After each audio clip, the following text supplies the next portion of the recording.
Hello friends, today I'm going to present how to dismantle sludge pump relief valve.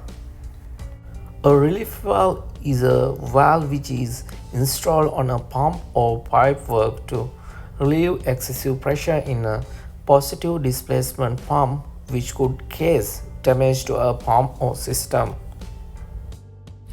In our case was a sludge pump relief valve was leaking to the suction side and it's keep fluid recirculation. Then temperature was rising always.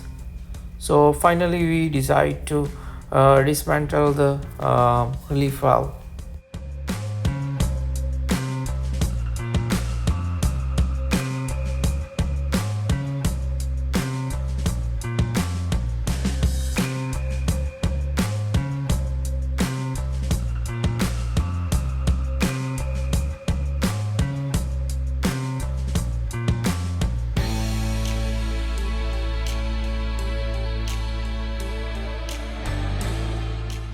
After the dismantle, we have cleaned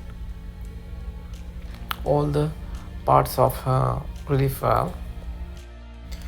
Lip seal was lapped properly. Then we have fixed back and pressure was checked by the hydraulic. And same time we have checked whether it is leaking or not. Pressure was adjusted according to the manual and we have confirmed there is no leakage.